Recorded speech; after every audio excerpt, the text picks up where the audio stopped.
नमस्कार. विज्ञानयात्री Michael Warren young यांचे जीवनचरित्र आणि त्यांची वैज्ञानिक योगदान या संदर्भात आपल्याशी संवाद साधण्याचा हा एक प्रयत्न आहे. अशा महत्त्वपूर्ण विषयासाठी कृपया चॅनलला सबस्क्राईब करा. आपली मते आणि सूचना कमेंट बॉक्समध्ये लिहा. मायकेल वॉरन यंग हे अमेरिका देशाचे जीवशास्त्रज्ञ, जैविक लयबद्धता, सर्कॅडियन रिदम याचे संशोधक आणि सन 2017 सालच्या शरीरक्रिया विज्ञान, औषधशास्त्र, वैद्यकशास्त्र शाखेच्या नोबेल पुरस्काराचे मानकरी. अणुशास्त्रज्ञ मायकेल वॉरन यंग यांनी ड्रॉसोफिला मेलॅनोगॅस्टर या फळमाशीच्या झोप आणि जाग या संदर्भातील अनुवंशिकरित्या नियंत्रित पद्धतीचा अभ्यास करण्यासाठी अनेक दशके संशोधनासाठी समर्पित केले आहेत. रॉकफेलर विद्यापीठात त्यांच्या प्रयोगशाळेने सर्कॅडियन लयासाठी जबाबदार असलेल्या अंतर्गत घड्याळाच्या नियमनाशी संबंधित प्रमुख जनुके ओळखून क्रोनोबायोलॉजीच्या क्षेत्रात महत्त्वपूर्ण योगदान दिले आहे. ते पिरियड जनुकाचे कार्य स्पष्ट करू शकले, जे फळमाशीला सामान्य झोपेचे चक्र दर्शवण्यासाठी आवश्यक आहे. यंग यांच्या प्रयोगशाळेला टाइमलेस आणि डबल टाइम जनुकांच्या शोधाचे श्रेय देखील दिले जाते, जे सर्कॅडियन लयासाठी आवश्यक प्रथिने तयार करतात. त्यांना जेफ्री सी हॉल आणि मायकेल रॉसबॅश यांच्यासोबत सर्कॅडियन लय नियंत्रित करणाऱ्या आण्विक यंत्रणाच्या शोधासाठी सन 2017चा शरीर विज्ञान किंवा वैद्यकशास्त्रातील नोबेल पुरस्कार प्रदान करण्यात आला. मायकेल वॉरन यंग यांचा जन्म दिनांक 28 मार्च 1949 रोजी मियामी, फ्लोरिडा येथे झाला. त्यांचे वडील ओलिन मॅथिसन केमिकल कॉर्पोरेशनमध्ये दक्षिण पूर्व युनायटेड स्टेट्स ॲल्युमिनियम इगॉट विक्रीचे व्यवस्थापन करत होते.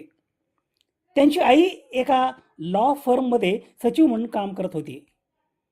त्यांच्या दोघांच्याही पार्श्वभूमीत विज्ञान किंवा वैद्यकशास्त्राचा कोणताही इतिहास नसताना यंगच्या पालकांनी त्यांच्या विज्ञानातील आवडीला पाठिंबा दिला आणि सूक्ष्मदर्शक व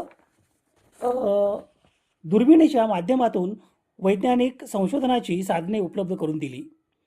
ते खाजगी प्राणी संग्रहालयाच्या जवळच्या परिसरात राहत होते, जिथे अधूनमधून काही प्राणी त्यांच्या घरामागील अंगणात पळून जात आणि यंगच्या वैज्ञानिक आवडीला चालना देत असत. मायकेल वॉरन यंग फ्लोरिडातील मियामी आणि त्यांच्या आसपासच्या परिसरात लहानाचा मोठा झाला. त्यानंतर त्यांचे कुटुंब टेक्सासमधील डॅलसजवळ स्थलांतरित झाले, जिथे त्यांनी LD बेल हायस्कूलमधून पदवी प्राप्त केली.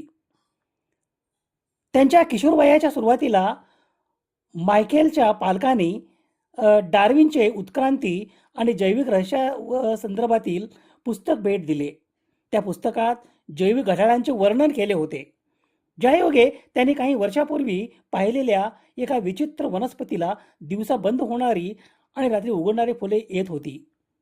या घड्याळांचे स्थान आणि रचना अज्ञात होती आणि त्यामुळे लहान वयातच मायकेल यंगचे आवड निर्माण झाली. ऑस्टिन येथील टेक्सास विद्यापीठात पदव्युत्तर विद्यार्थी म्हणून काम करत असताना मायकेल वॉरन यंग यांची भेट त्यांच्या भावी पत्नी लॉरेल एकहार्ट यांच्याशी झाली. नंतर दोघेही स्टॅनफोर्ड विद्यापीठात गेले, जिथे मायकेल यांनी पोस्ट डॉक्टरल फेलो म्हणून काम केले आणि लॉरेल यांनी लेन हर्जेनबर्ग यांच्यासोबत PhD केली. आज त्या हंटर कॉलेजमध्ये जीवशास्त्राच्या प्राध्यापिका आहेत.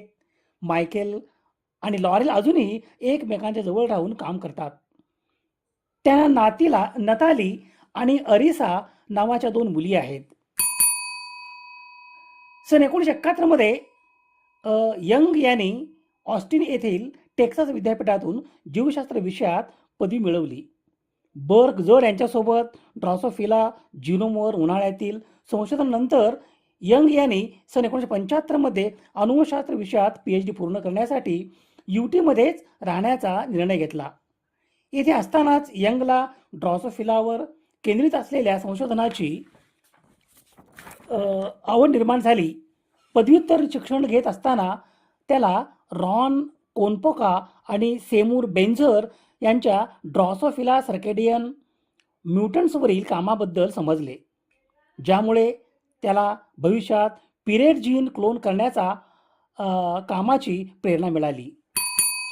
मायकेल यंग यांनी स्टॅनफोर्ड युनिव्हर्सिटी स्कूल ऑफ मेडिसिनमध्ये पोस्ट डॉक्टरल प्रशिक्षणाद्वारे आपले शिक्षण सुरू ठेवले, जिथे त्यांना आण्विक अनुवंशशास्त्रामध्ये आणि विशेषतः ट्रान्सपोजेबल एलिमेंटवर रस होता.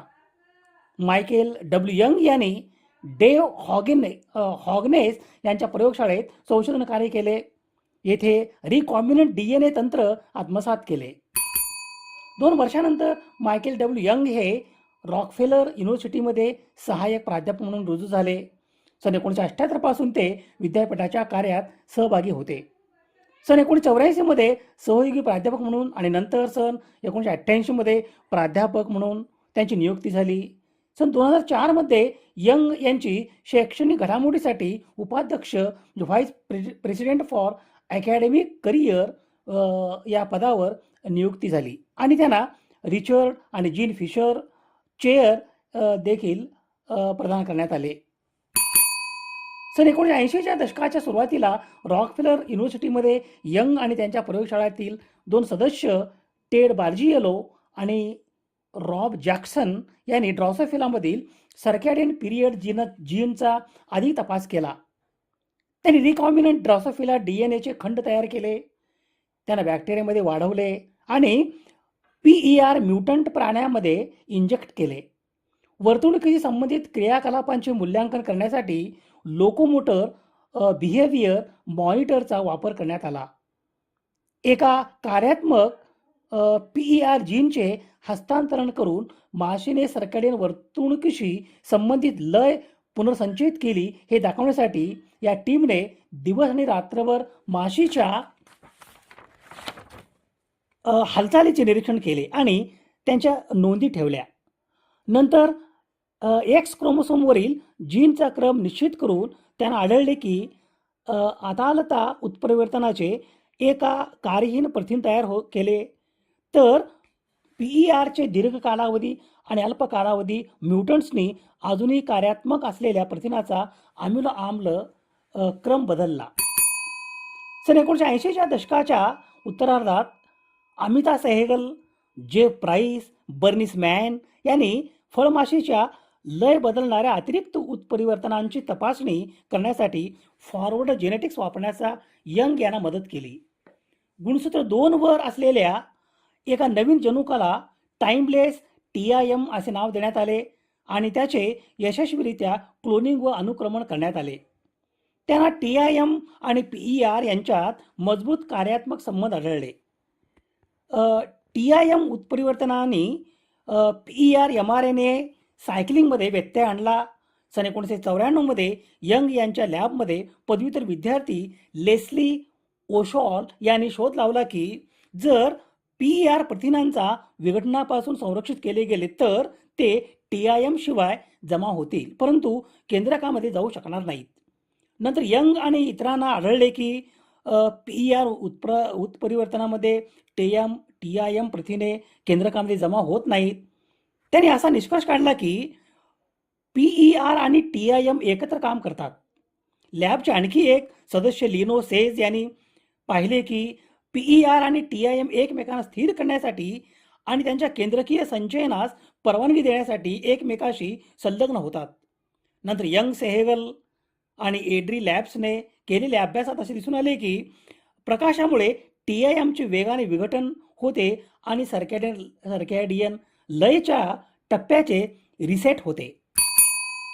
सन 1998 मध्ये यंग लॅबमधील जेफ प्राइस यांनी डबल टाइम म्हणजे केसिन कायनेज 1 नावाच्या कायनेजचा शोध लावला, जे PERला विशिष्ट सिराईन अवशेषावर फॉस्फोरिलेट करते. हा संकेत त्याला विघटनासाठी चिन्हांकित करतो. जेव्हा PER आणि TIM एकत्र जोडले असतात तेव्हा डबल टाइम PERला फॉस्फोरिलेट करू शकत नाही असे दिसते, ज्यामुळे ते जमा होते. सन 1998 मध्ये यंग यांनी केलेल्या डबल टाइम म्युटंट्सच्या शोधानंतर लगेचच सन 2001 मध्ये मानवामध्ये फॅमिलियल ॲडव्हान्स्ड स्लीप फेज सिंड्रोमच्या एका प्रकाराचा शोध लागला जो HPER2 पॉलिमॉर्फिझमशी संबंधित आहे. तो सामान्यतः केसिन कायनेज 1 द्वारे फॉस्फोरेट होणारा सेराइन काढून टाकतो. फॅमिलियल ॲडव्हान्स्ड स्लीप फेज सिंड्रोमचे इतर प्रकार केसिन कायनेज 1 जनुकात बदल करणाऱ्या उत्परिवर्तनामुळे होतात. ड्रॉसोफिलामधील डबल टाइम उत्परिवर्तने PER प्रथिनाच्या फॉस्फोरिलेशन आणि विघटनात बदल करतात. याचा परिणाम जीवाच्या मासिक पाळीच्या नियमिततेवर होतो. या शोधाने डबल टाइमला सर्कॅडियन क्लॉकचा एक आवश्यक भाग म्हणून स्थापित केले गेले. ड्रॉसोफिला मेलॅनोगॅस्टर या फळमाशीच्या शरीरात जनुकीय बदल या तंत्राच्या मदतीने शरीरांतर्गत लयबद्धता या शोध कार्यासाठी मायकेल वॉरेन यंग यांना सन 2017 सालच्या शरीरक्रिया विज्ञान, औषधशास्त्र, वैद्यकशास्त्र शाखेच्या नोबेल पुरस्कार देऊन गौरवण्यात आले. घड्याळ कसे काम करते, अर्थात जैविक घड्याळ कसे काम करते हे शोधून काढण्याकरता हे नोबेल पुरस्कार देण्यात आले. मायकेल वॉरेन यंग हे एक प्रसिद्ध अमेरिकन जीवशास्त्रज्ञ, अणुशास्त्रज्ञ आणि सन 2017 सालच्या शरीरक्रिया विज्ञान, औषधशास्त्र, वैद्यकशास्त्र शाखेच्या नोबेल पुरस्काराचे मानकरी. त्यांनी सजीवांच्या जैविक घड्याळाच्या सर्कॅडियन रिदम कार्यावर संशोधन केलेल्या महत्त्वपूर्ण कार्यासाठी ओळखले जाते. त्यांचा जन्मदिनांक 28 मार्च 1949 रोजी मियामी, फ्लोरिडा, अमेरिका येथे झाला. क्रोनोबायोलॉजी आणि अनुवंशशास्त्र हे त्यांच्या संशोधन आणि अभ्यासातील विषय आहेत. सन 2017 मध्ये त्यांना जेफ्री सी हॉल आणि मायकेल रॉसबॅश यांच्यासह फिजिओलॉजी किंवा मेडिसिन या शाखेमधील नोबेल पुरस्काराने सन्मानित करण्यात आले. त्यांनी ड्रॉसोफिला फळमाशीमधील अशा जनुकांचा शोध लावला जे शरीराच्या नैसर्गिक दैनंदिन लयीवर नियंत्रण ठेवतात. त्यांनी पिरियड, टाइमलेस आणि डबल टाइम यासारख्या महत्त्वाच्या जीन्सच्या कार्याचे स्पष्टीकरण दिले. ते न्यूयॉर्कमधील रॉकफेलर विद्यापीठात कार्यरत आहेत. त्यांनी स्पष्टीकरण दिले. ते न्यूयॉर्कमधील रॉकफेलर विद्यापीठात कार्यरत आहेत. त्यांनी केलेल्या या संशोधनामुळे मानवी झोप आणि आरोग्यावर जैविक घड्याळाचा कसा परिणाम होतो हे समजण्यास मोठी मदत झाली. ज्ञानाचे दीप प्रज्वलित करणाऱ्या विज्ञानयात्री मायकेल वॉरेन यंग यांना वाढदिवसाच्या हार्दिक शुभेच्छा. त्यांचे कार्य जगाला सदैव नवीन दिशा देत राहो हीच ईश्वरचरणी नम्र प्रार्थना. स्रोत संदर्भासाठी ही यादी आहे. समाजहिताच्या एखाद्या वैज्ञानिक विषयासंदर्भात प्रबोधन करणे, जागतिक समस्यांचे निराकरण करण्यासाठी सामाजिक इच्छा आणि संसाधने एकत्रित करणे आणि मानवतेच्या यशाचा उत्सव बळकट करणे यासाठी सुवर्ण संधी म्हणजे सामाजिक आणि वैज्ञानिक सण आणि उत्सव. अशा महत्त्वपूर्ण विषयासाठी कृपया चॅनलला सबस्क्राईब करा. आपली मते आणि सूचना कमेंट बॉक्समध्ये लिहा. विज्ञान निष्ठा ही जीवन निष्ठा. धन्यवाद.